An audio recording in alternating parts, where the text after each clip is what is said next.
Hello everyone, I'm Dr. Sri Banerjee, core faculty for the College of Health Sciences and Public Policy at Walden University. And in this video, I will be going over step by step from the very first to the end, show you how to use the ExpoFirst Tool. So let's get started. I'm on the website where you would actually find the information on how to download this tool. So I've taken you directly to the website. The link is actually provided at the top, the URL. And then as you go down, you see kind of the overview. Go over this a little bit more detail. There's actually a 2011 edition that's been more recently updated in the 2017-2019 chapters. So the ExpoFirst goes into the reason it's so important and really effective in understanding exposures and how exposures have an effect on the body is because it's going over these scenarios and I'm going to go through this as I said. I'll walk through in a minute, but it shows user-defined scenarios based on route of exposure, the medium, receptors, time frame, and dose metric for whatever contaminant that you're thinking about. We're going to be going over formaldehyde, but whatever contaminant that may be. So let me go ahead and get to the demo part. That's the exciting part of this video, where we get to kind of plug in some numbers and see what the values are. So when you first download this, it's actually a zip file. And some people may have something to open the zip file with. Usually your computer has within it zip file openers. But zip files are basically files that condense large amounts of information or even file sizes.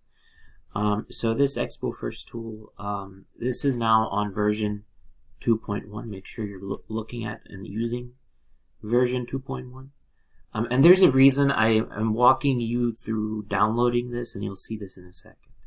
Let me double click on this.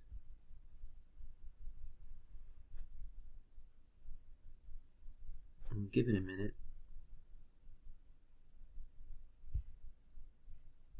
So, I mean, this is not very appealing. You have a screen, a fourth of it is blue. Some things you have to do before we can get this to work. And actually, to be honest with you, sometimes it's something that takes time to know what to do. So this is why what I've done is I'm going to show you exactly how to make sure that you can get this tool to work. So the first thing that I would do is just enable the content.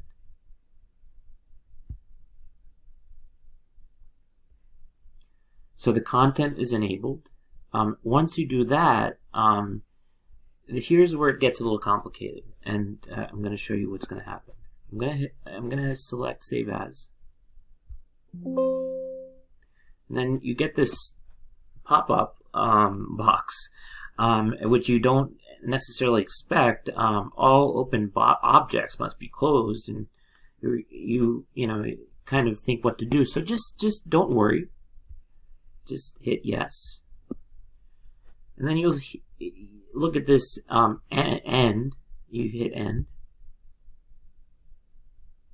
and then now go ahead and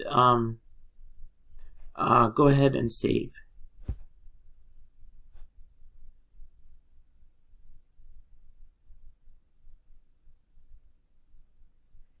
So now you might have to enable content again.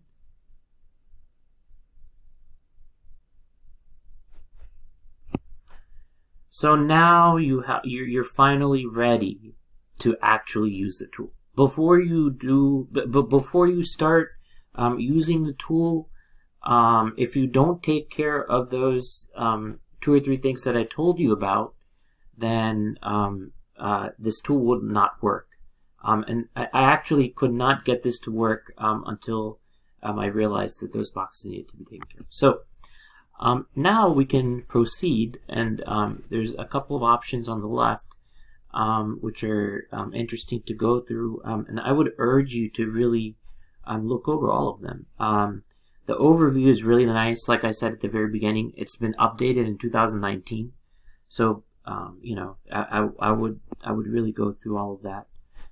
Getting started, take a look at some of the getting started PDF, and it's telling you, it gives you a little bit of instructions. You could kind of give a cursory look on the instructions, but I don't think it will. I mean, it's actually a good document to go through. Honestly, it's 3 pages long, so I wouldn't spend too much time. But it is good to skim over this document before you go and use the tool.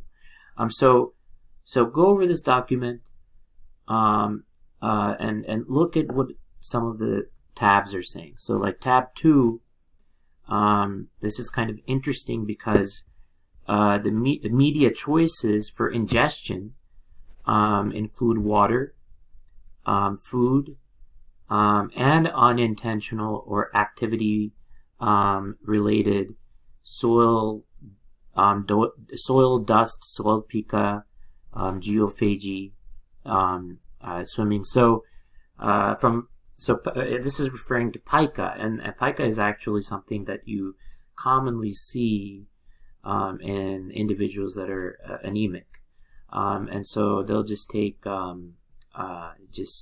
ice and things, and sometimes even soil, things like that, due to the anemia. So anyway, proceeding onward, looking at media subgroups.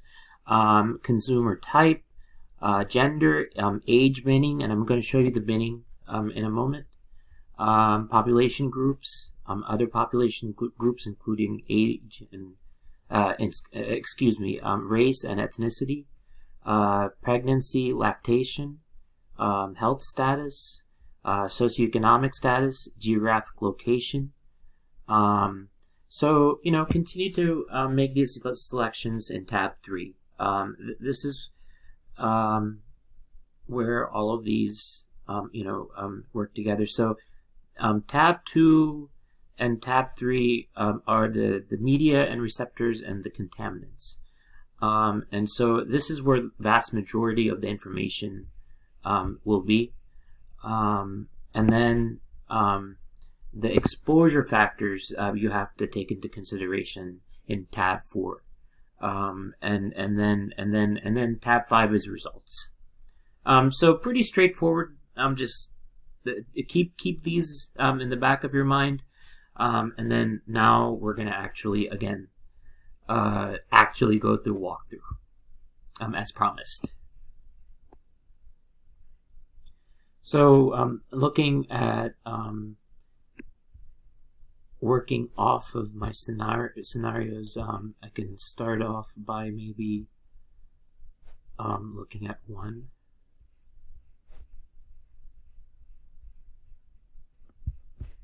And see what is already existing.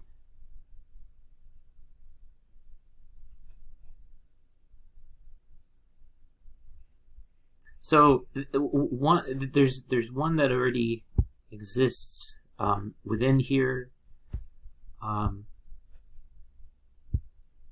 so you can kind of go to the next page, and then what you can do is kind of change the media type. So what I'm going to change this is into human milk, and you're going to get this. Don't panic if you get this pop-up box prompts saying that editing this field will cause all subsequent selections to be lost. And honestly, when I see this, my instinct is to go and select no, but go ahead and select yes. So then media subgroup, you can do a selection. So you can do the total media subgroup or lipid only. Receptor consumer type, not applicable. Gender, male and female. Define age bins. So let's create some bins. And there's some bins that have been created already. Birth to less than 1 month, and then 1 month to less than 3 months, 3 months to less than 6 months, and then 6 months to less than a year. So that's already been created.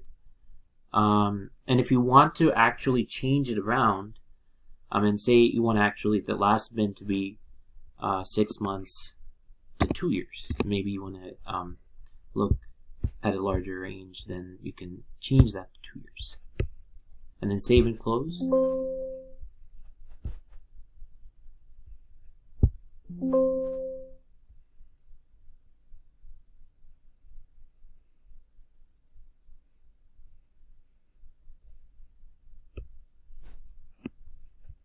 So it seems like they're not really allowing that change. So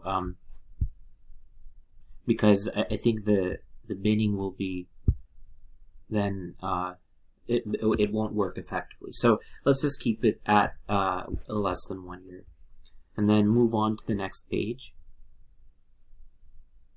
And so now we can be looking at the contaminant. As I said, we were going to be using formaldehyde. So imagine there's formaldehyde that's somehow getting in to the milk, and so let's say that the contaminant concentration was 5 and milligrams per milliliter is the unit, and then the data source doesn't really matter. You can take a look at the managing of the contaminants if you would like, and it will take you and kind of tell you a little bit more. Sometimes, and in this situation, it seems like there's not too much more information about this. So let's hit save and close and go on to the next page.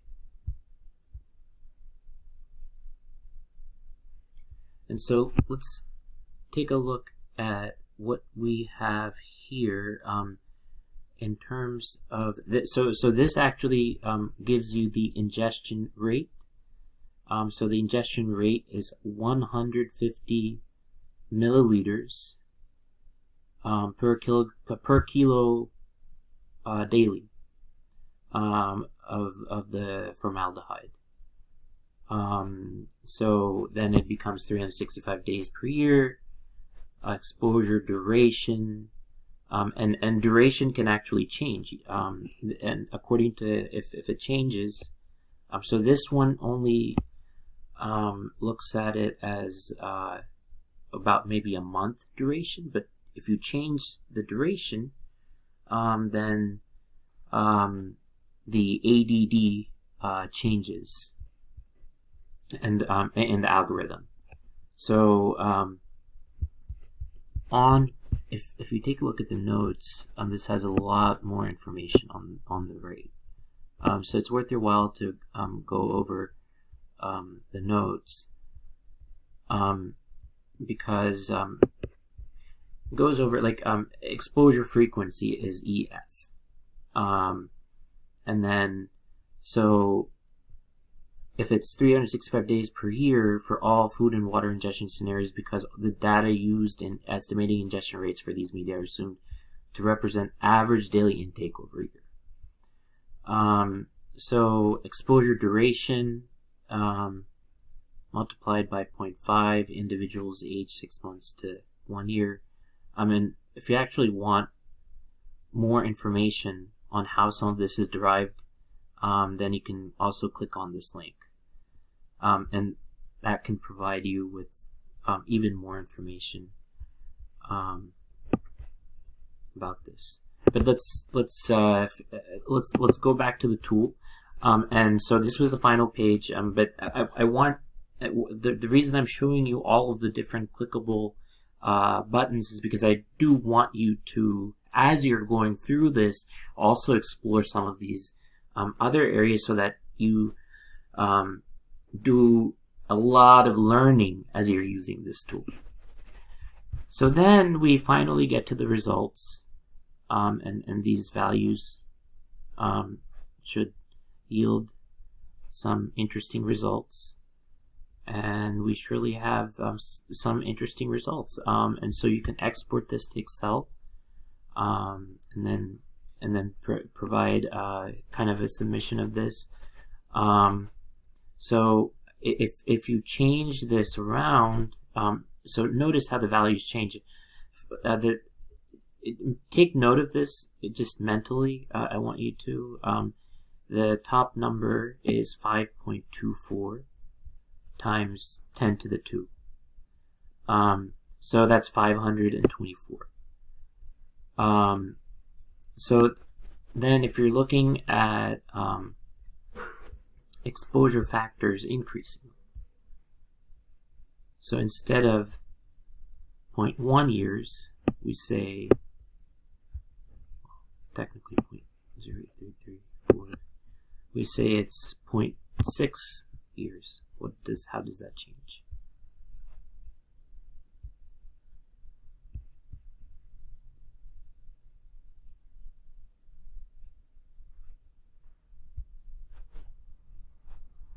So it's actually good that we did this, because it seems like if you do go back, you actually cannot go back and modify this value, because this is a calculated value. So if you do go back and modify, then your modification would have to be done here. So instead of 5, we can do 6, and then go on to the next page, and then these values change then accordingly, and then on to the next page. And so as you can see, these values have now increased. So you can do a kind of a nice comparison of as the concentration of the contaminant increases in each age group, what is happening to this value. You can kind of see, like in birth to less than 1 year, that changed. It increased to 629. So all of these you can kind of export.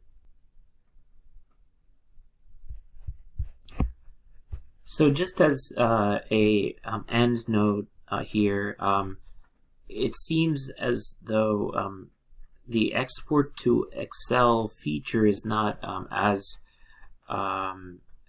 accessible as it may seem. So I would recommend against using the export feature, but you can indeed copy these values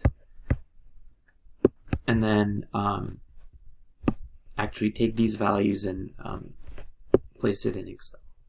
So